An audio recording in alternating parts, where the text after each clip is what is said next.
Everybody, and welcome to We Are Texans Wednesday, number 22, here on Curtis's Podcast Network. I am your host, of course, Curtis Brown, the resident Texans fan here on the channel. And I'm very glad that you're joining me here this afternoon, this evening, wherever you're listening to us. Go ahead, hit the like and subscribe button. We're trying to get in front of as many Texans fans as humanly possible.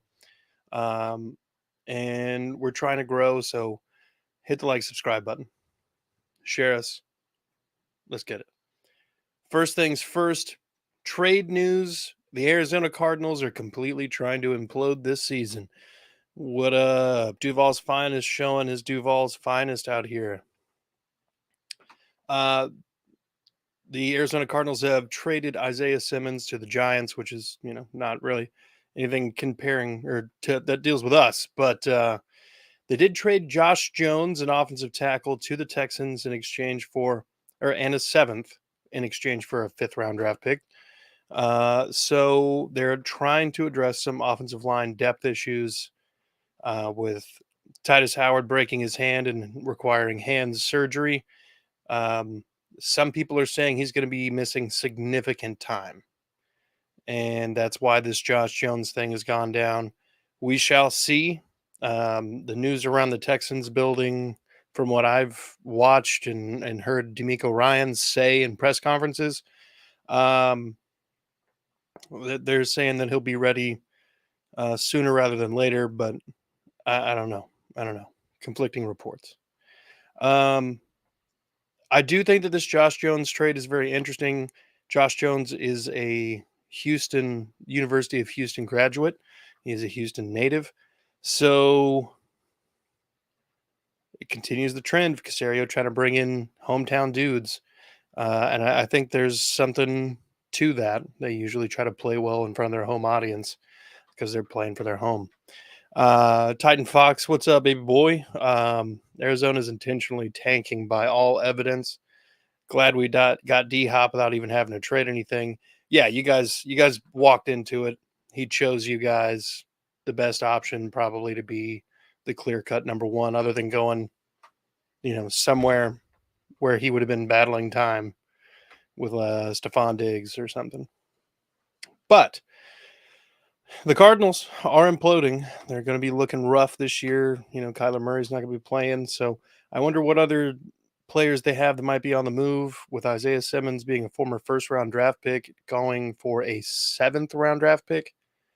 It's a fire sale. It also makes you wonder, as Titan Fox mentioned in the last podcast, the Duval Thursday, when's Trey Lance going to move and for what? So let's get into the preview of the upcoming preseason game. The starters are going to play a couple series, maybe 3. You're going to get a good look at some of the guys, but I wouldn't anticipate anything looking great. They have not looked great to this point. I'm excited for cut day.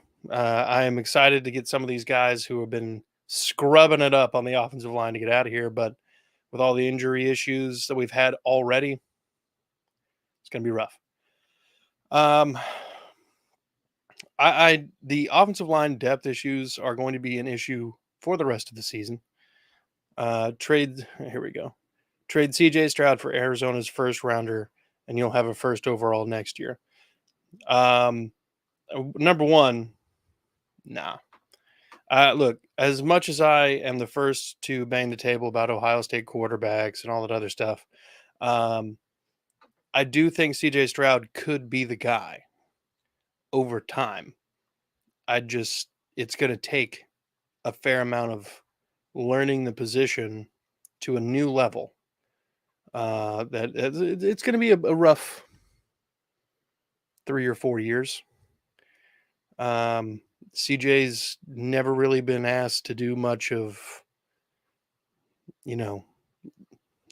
saving the team, so to speak.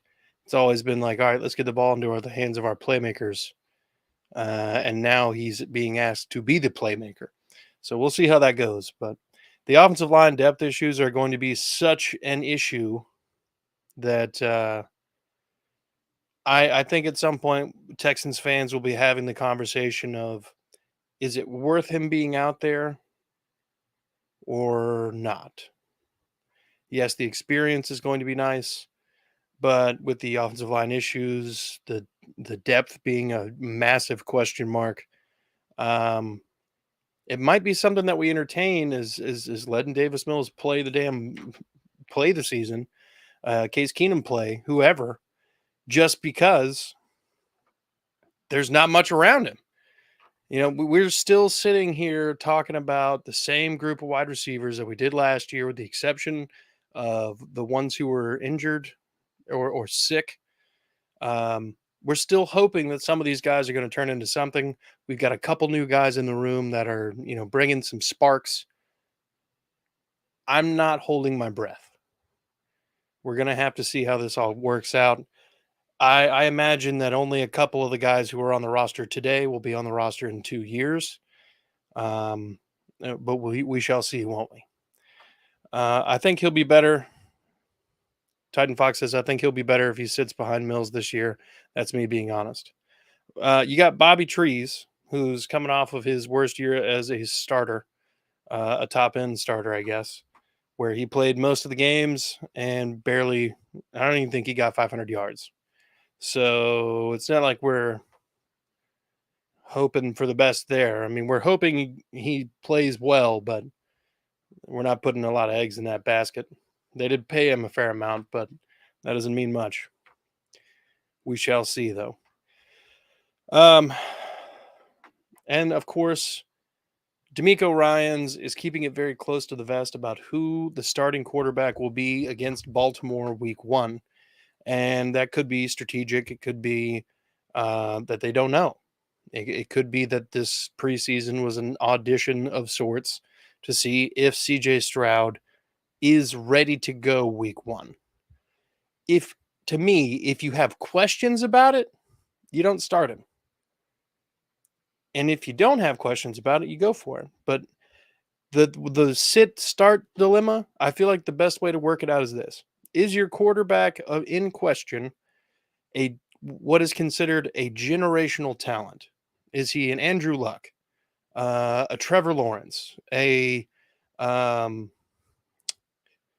talking like pre-draft hype, Peyton Manning, guys like that?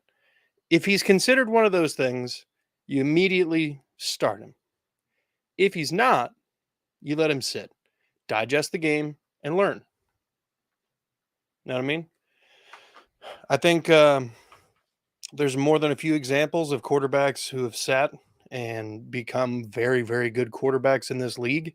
Mahomes being one of them, Aaron Rodgers being another. There's a methodology to it. I don't understand we have to burn this investment as soon as we possibly can because his contract is cheap. What? I don't care. Like, it makes more sense to me to let your investment, chill, let it grow, develop before you try to cash in on it. Ugh. Let me see here. But yeah, so hold on.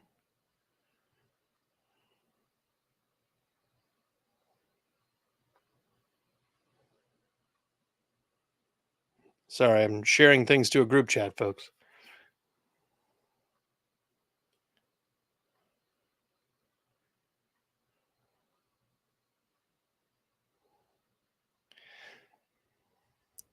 Yeah, the Favre Rogers crossover was perfect proof it's a good tactic. One legend learning from another. Yeah, you're absolutely correct. It shouldn't take long.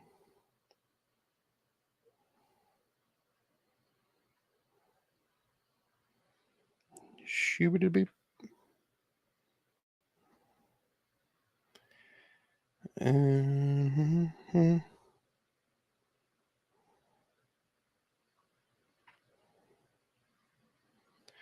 Okay. Officially shared in all of the group chats. But yeah, Look, this team's got a lot of depth issues. It's got a lot of players that are very, very young, and we're hoping can be something. And when you're in a situation like that, your team's not good. You know what I mean? Like, we're hoping that a 31-year-old wide receiver can return to form from 2 years ago. We're hoping that a guy in his third year can finally make it the gauntlet of the NFL schedule and play at least, 15, 16 games and get close to having 1,000 yards. We're hoping that some of these other guys who can stay healthy and they can be the guys. We don't know. We don't know about how the rookies are going to do at the offensive line. Rookie center, rookie quarterback, rookie head coach, rookie OC. We are in a weird rookie dynamic situation where we don't know how anything is going to go. There's going to be a lot of growing pains this season, and I need all of the Texans fans right now to temper them. We're not a year away from challenging for the division. We're not a year away from challenging for a wild card spot. We're maybe 2 or 3 years away from doing either one of those two things. And the reason I say this is because the roster turnover to this point has been pretty great since Caserio came here. We haven't even started getting rid of the draft picks that he's brought in that have not worked out. When that happens, that's going to be a good portion of the roster. There's a lot of people that are up for contract negotiations in this next season, and we're going to see exactly this year who's going to actually earn those contracts. Nico Collins, some of the tight ends, Brevin Jordan. We got a bunch of young dudes who have not necessarily panned out to this point. Of course, this is, a few days before preseason game 3 in 2023. So obviously things can change. I'm just saying at this moment, there's not a lot to hang your hat on. There's not a lot for CJ Stroud to look at and be like, wow, I've got help. It's Damien Pierce and it's Dalton Schultz and Laramie Tunsil helping CJ Stroud. And from some of the preseason reps, it doesn't look like Damien Pierce is going to be heavily relied on to be a pass blocker. I think that's why we're going to end up keeping 4 running backs on the roster for sure, maybe even a 5th. It just depends on who can actually pass block. Some of the plays, Damien Pierce is like really bad at pass blocking. That 3rd and goal last week, Damien Pierce's guy is the reason that CJ Stroud had to rush the throw to the fullback in the flat. So, yeah. And it's not like Singletary's looked any better in pass pro. We're needing some help, and we're needing some bodies to step the hell up. And it's not happening right now. It is the preseason. So, again, things could change, but even still. Then you look on defense, and we got absolutely gouged on defense, destroyed. The Miami Dolphins running game gutted us like a fish and left us hanging out to dry, like the stuff that comes off the frog that you dry in sheets. Like,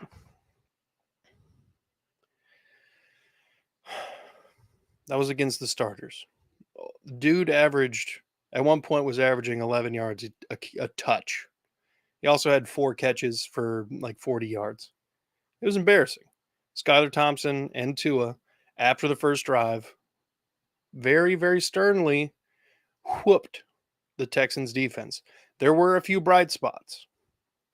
Jonathan Grenard was able to do things against the backup tackle who's filling in for Teron Armstead, and he was able to make some good impact plays.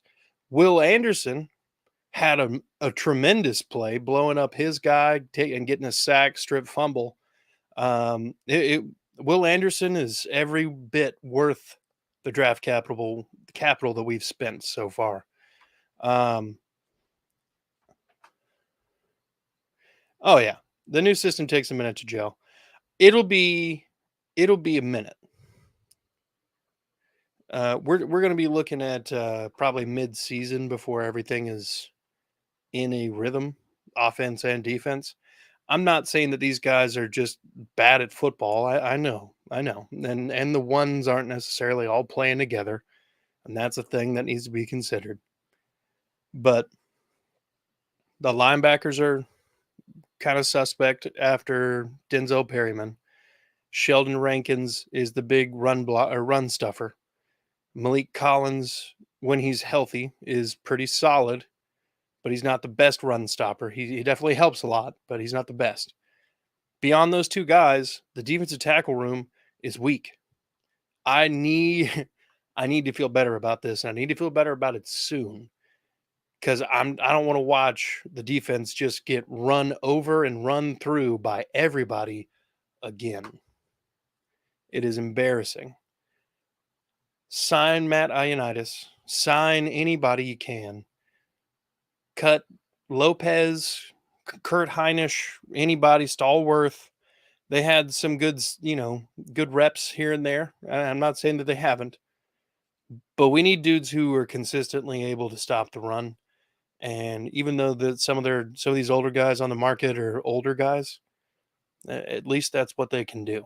And it might take them a second to figure it out, but once they do, we're going to be better for it. Um, we're a while away from having a really top tier defense by the looks of it. But with time, and as Robert mentioned, the new system, with time and the new system, things will improve. I assume that they're going to give D'Amico Ryans more time than they gave David Culley and Lovie Smith, but I don't know that. You assume that these things will have time to take root. If this team just flops, I wouldn't be surprised if we're looking for what, our fifth head coach in 5 years. And it would have to be a really bad flop compared to last season. But I don't know. I don't want to see that happen. I'm just saying. Um, let's get into a little bit of would you rather, and then we'll wrap this thing up. Would you rather Andre Johnson come back to the Houston Texans in his prime or prime JJ Watt? I loved watching Andre Johnson do his thing in his prime when he was the guy here in Houston, and he was him. He was him. Um, I it would be hard. That's a difficult one. Yeah, if we do get rid of D'Amico, we should fire our owner. But the fans don't like the owner anyway because he's done a lot of weird shit lately. Um, but God, did JJ Watt disrupt everything? JJ Watt would probably be the bigger hole filler, I suppose. Um, would you rather have the Texans win 7 games this year and miss out on a top draft pick? Or would you rather the Texans lose the Texans and the Browns both win 3 games each, and the Texans have a top draft pick? Sandwich probably in between the Cardinals, because the Texans' original draft pick is owned by the Cardinals. We have the Browns. So, anyway, I'm gonna say I'd rather have the really bad season this year because I think that's more than likely what's going to happen. Um, if you haven't seen the betting lines, the season win total is somewhere like 6.5, and everybody's taking the under, so 6, 5ish seems pretty realistic. It's kind of where I'm leaning right now. And that's also me being a little hopeful because just any sort of improvement over last year would be nice. But with CJ Stroud being the rookie QB that we took, I'm skeptical, to say the least. But we're going to go ahead and wrap it up here. I want to say thank you to Robert and Titan Fox for lighting up the chat for me, as well as Duval's finest himself. Go ahead, hit the like, subscribe button, and be good people. You need an Aaron Donald. We need a lot of things, Robert. All of the things. We need them. Be good, y'all.